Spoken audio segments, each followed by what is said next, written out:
So hi beautiful people, it's been a long day at work today for me today, and I made this beautiful piece and I felt we should talk about it. Okay, let's talk about this beautiful design, and I want to tell us the secrets about, a lot of videos, I've made videos about how to make your finishings to be very sweet like this. Okay, so today I want to talk about it in practical. I want you to see it in practical. Now the first thing you are going to do when you are making a ready to wear outfit, okay, is your choice of fabric and the style you want to make. Okay, I took my time, I planned it out well, and it came out this way. Okay, I don't want to talk about the pricing because I'm in a location where my pricing is very good, so it depends on you. When you are making your own pricing, depends on you, it depends on the customers you have, right? But I want to talk about the costing of this outfit here. So this particular material I used here, when choosing your fabrics, okay, please do well to choose same color. It should not be off. You can see what I did here, and I want to categorically state for you now that I have 1, 2, and 3 three different types of material in this piece. Okay, so take your time out. Don't stop making shabby wears. Take your time out to make sure that you go out sourcing for your materials. You can see that from the lining to the fabric to the bodies, all are the same color, okay? There is no off in it, the same color. I made sure that they are all the same shade, okay, from the lining. Now on this particular piece, now this fabric is called tissue, okay? It almost looks like I don't know if the camera can come close. It almost looks like chiffon, but it's not chiffon. Okay, this fabric is thicker than chiffon, but it almost wants to feel like chiffon. It's not all that transparent. You can see from the hand, it's not all that transparent. It's a little bit thicker than chiffon, and I like the effect it gives when it falls. It falls and gives strength. Okay, now for the lining,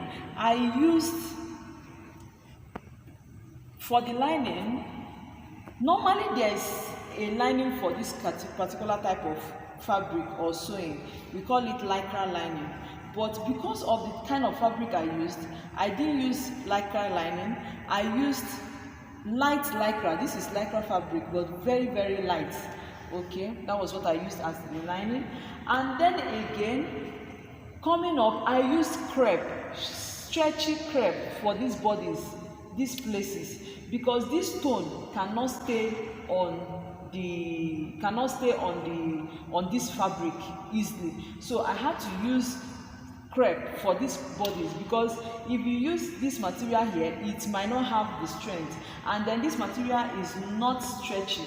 So I needed a fabric that will be stretchy, so that different sizes can use this particular one. This can size a size 14, can size a size 14, you can size a size 12 can use it, a size 14 can use it, a size 16 can use this particular size that I've made now. Okay, why? Because of the fabric I used here. Okay, this fabric is stretchy, and then I went out of my way to stone this center part of it. Okay, I went out of my way to stone the center part of it. I used rhinestone, and then I used tools too. Okay, now I want to encourage us, if you don't have the machine, go out looking for the people that has the machine. It will be better for you. Okay, go and look for people that has this machine that can help you to put it on the fabric. They are on the islands. I don't know for where you are. You can put in the comment section, let me know where you are, and I'll help you to trace the people that has this machine. Okay, so look for people that will put these studs for you. It's called studs. Okay, so they fixed the studs for me. I was the one that planned out the design myself. Okay, so I have the machine and I did it myself, but in case if you don't have the machine, look out for the people that has the machine. They will help you to do it. And then secondly, the stones, use a stone board. I used a stone board to achieve this. Okay, I use the stone board to achieve these designs. So on this when you are making this kind of thing, be patient. Okay, don't think I didn't make this in one day. It took me 2 days with my people to bring up this design.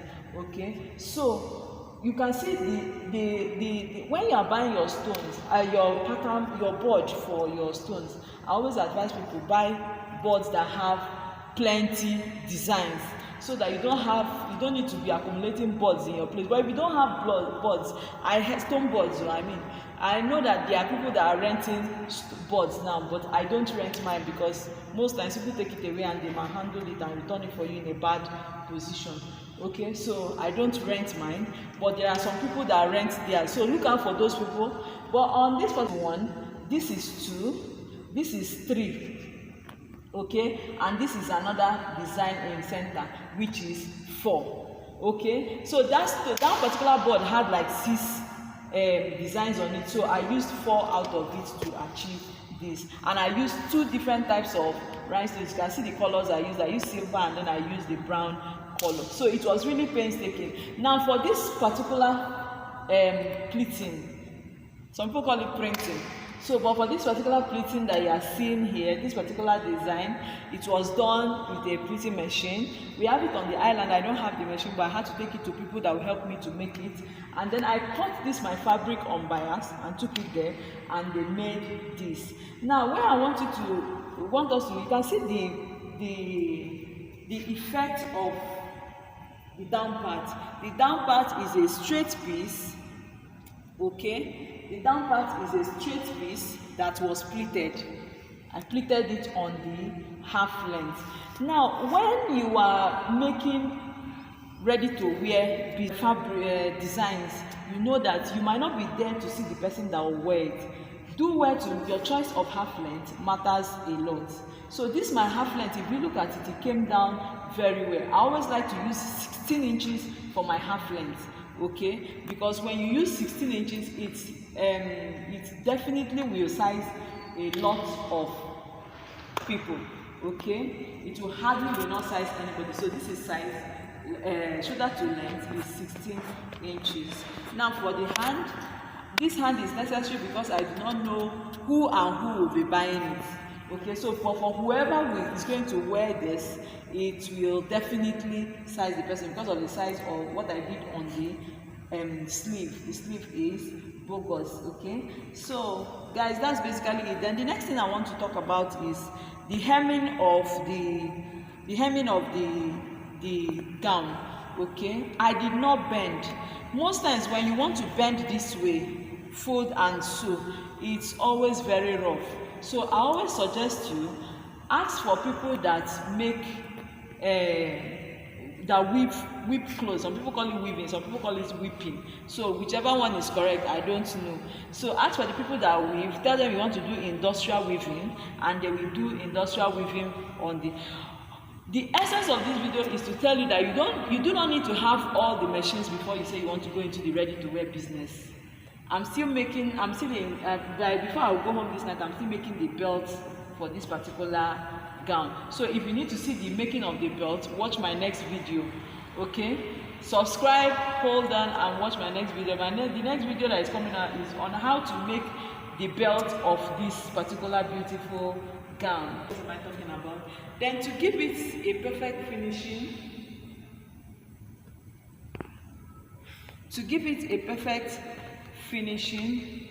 I used invisible zipper. Okay, I used an invisible zip. You can see how neat it is. Okay, you can see how neat it is, and at the end you can see how neat it is. I used an invisible zipper. There is for the dart. Okay, I used waist dart, and then I used the bust dart. Okay, you can see the bust dart, but the only one that is showing is the bust dart. Now the waist dart was hidden on the pattern when I cut this fabric. So when I cut this fabric, on pattern. When I cut these upper bodies on back pattern, I closed the waist dart on the pattern and left only the side, the bust area. So that's why you are seeing the bust dart alone, and that is all you actually need, because this particular design on the bodies, this particular design on the bodies is supposed to be free for the person to use belts. So it doesn't really have to be hugging, and it doesn't really have to bring out your shape. Okay, so it's a very very simple design to make. This is to encourage you. When you see those designs hanging on the road and you are passing and you see it hanging, and you start to think, oh, how can they make this? Oh, the designer that made it is a big designer. No, you too can do something like this, and even do more than that. Okay, and even do more than that. Now, the front bodies is divided into 3, 1, 2, and 3. Okay, so I just joined everything and sewed and added this one in between. Okay, and I just joined it, and it does not have lining. I used facing. Okay, I cut out facing and I used facing. It does not have lining. There is no lining for the upper bodies, because the fabric I used is not transparent. The fabric I used here is crepe, so it's not transparent. But around this area I used lining, because this particular fabric is transparent. It's called tissue. Okay, so I will advise, when you are going on how you want to make a design, you go all out to look for what you need, everything you need for the design. Okay, and you leave the remaining for God. So the sleeve, the pleating, and this one is tissue. Okay, but this particular one is crepe. So it was painstaking actually looking for. I had to be looking for the fabric that when I see this color, I will see the remaining color. I have to look, and this particular fabric is bale. You hardly see it in your conventional tailoring shops where they sell fabric. This is bale. It just came. I was lucky to see it. Okay, it just came. So look out for, most times, most of these beautiful designs you see people making, they don't get the fabric in your conventional shops. So it's from bale materials. These people that put their own fabrics on ground.